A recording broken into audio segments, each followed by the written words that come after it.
ดีท่านผู้เบิ่งมื้อนี้บ่าววี่สิพามาเบิ่งหอเฮซักลักบ้านเนาะหรือหอปูตาอีกบ่อนหนึ่งของ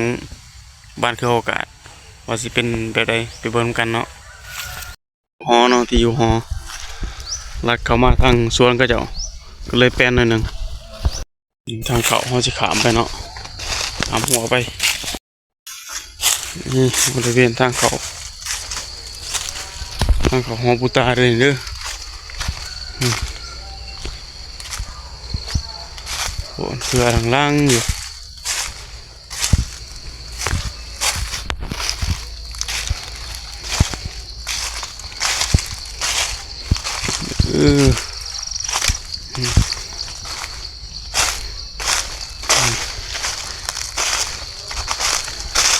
มากับเจ้าลาม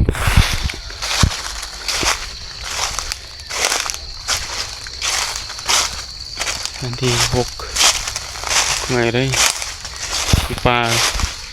กลางคืนสุดท้ายมีคนเข้ามาหรอกอันนี้คันบ่ปีใหม่กุศลกรานต์กะบ่ได้มาเลยของห้อยแล้วเพิ่นแล้วแล้วมันมีข้อกันแล้วมาถ่ายให้พี่น้องลำด้วยพอได้เห็ดให้ไหมมาเบิ่งเลยใครจะได้ไหมได้นี่มันเก่ามันชุบหลายแง่พอดีงออยู่ทุ่งให้นี่แต่โชคหาไม้ตะกี้นี่เป็นยังไงนี่อยู่ตะกี้โพนกกไข่ใหญ่มีงูใหญ่โอ้ตะกี้โพนให้เด้อตัวนี้เด้อกกไข่กกเข่งโอ้ให้เข่งใหญ่แล้วมันดอกมันนายมันเนื้อความลายปีเขาว่าแหละอันนี้บริเวณอ้อมๆเนาะอันนี้จะเป็นน้องโกมนี่แหละบอลมันแหละเลยน้องโกมอันนี้ก็กกผักสมิกไงบอลกกสมิกได้ไหนกกมันปอกมันปลาแต่พอได้แม่ไม่ได้บักได้ถางได้เถื่ออะไรบรรยากาศอ้อมๆเนาะน้องคักบรรยากาศเท่านี้เอาไปได้อันจังว่ามีอันน้องกลมเพิ่นเฮ็ดหอน้องกลมยังนี่ต้นปลายสาเหตุมาแต่กับบ่ชื่อแหละไม่ย้อนถอนปลายเนาะแต่บัวหานพุ่นแหละตั้งแต่พอได้แม่แต่ไรมาพุ่นแหละเพิ่นเฮ็ดนั่นนี่แหละเพิ่นเลยแต่พอได้แม่ตั้งแต่บ่เฒ่าคำเฒ่าท้องดำเฒ่าเพียงเฮาก็บ่จักตั้งแต่พอได้แม่เท่าไรปีแล้วล่ะเกือบ100 ปีพุ่นล่ะน้องกลมนี่เกือบ100 ปี200 ปีพุ่นล่ะแต่ว่าไม่เห็ดหอไห้เห็ดไม้ยู่นี่เห็ดแต่หึงเปลี่ยนเลยมันเท่ละเห็ดไหมแต่ว่าปีหนึ่งนี่มาเท่านึงสงกรานต์อะไรมาล้างถ้ามีเห็ดคลองอะไรเห็ดอยู่บ้านมีคลองเห็ดอยู่บ้านเอาบดมาขอพาน้ำบดมาขออยู่นี่บ่มีแต่เห็ดอยู่เพื่อนโลดตัวของวันเห็ดอยู่เห็ดกินนะวันเอาลูกเอาเมียเอาลูกเอาผัวเห็ดบุญเห็ดทานส่วนย่ำเขาเอาลูกเอาเมียเอายังเกิดเห็ดอยู่บ้านขออยู่บ้านก็แล้ว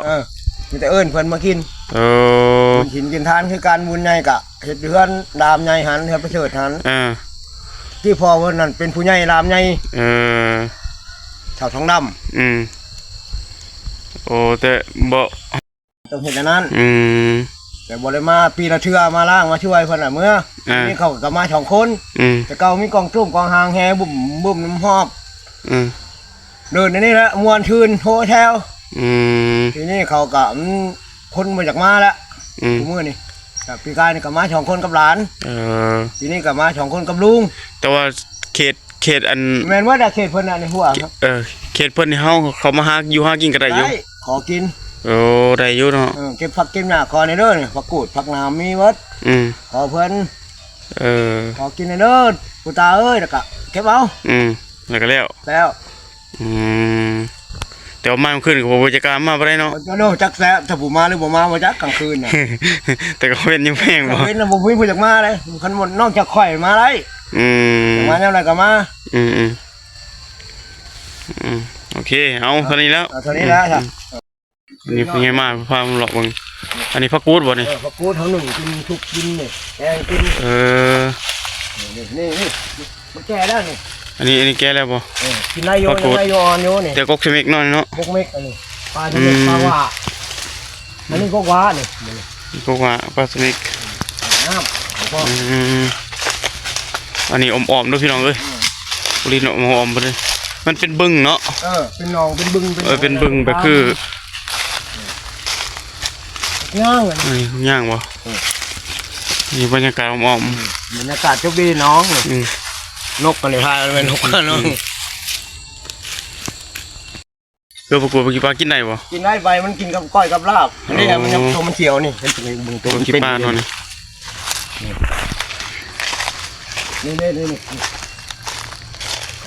อันนี้เครื่องประกวดขี้ปลากินลิฟต์แล้วอะไรปลาก้อยปลาแก้วกุ้งผูมักแก้วกุ้งยังได้เบิดเนาะ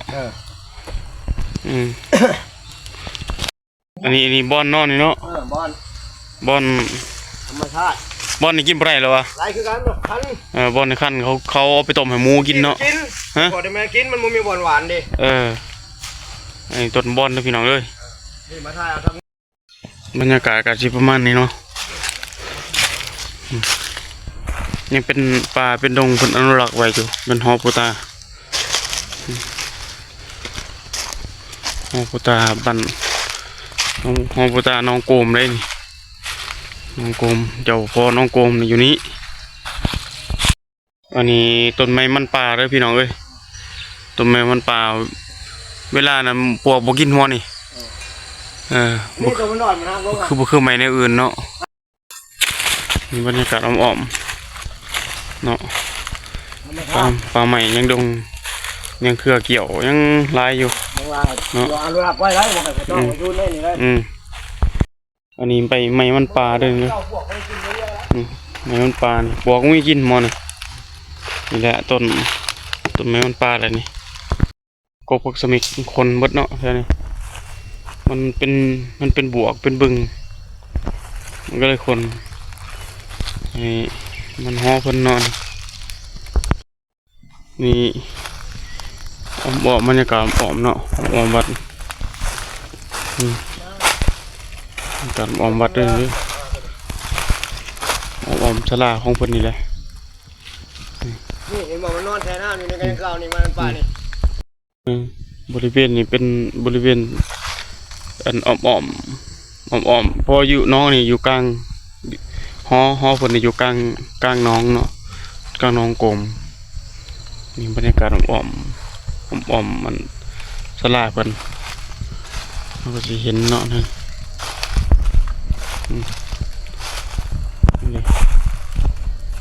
สลายเพิ่นกันเลยนี่คือหอพงของยาพอน้องกลม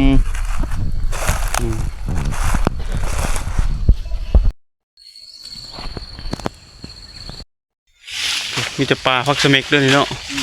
สมิกก็ว่าปลาพักสมิกโอ้หลายต้นกลน้องก็มีนี่ต้นว่ากลว่าน้ำมวยว่าใหญ่เลย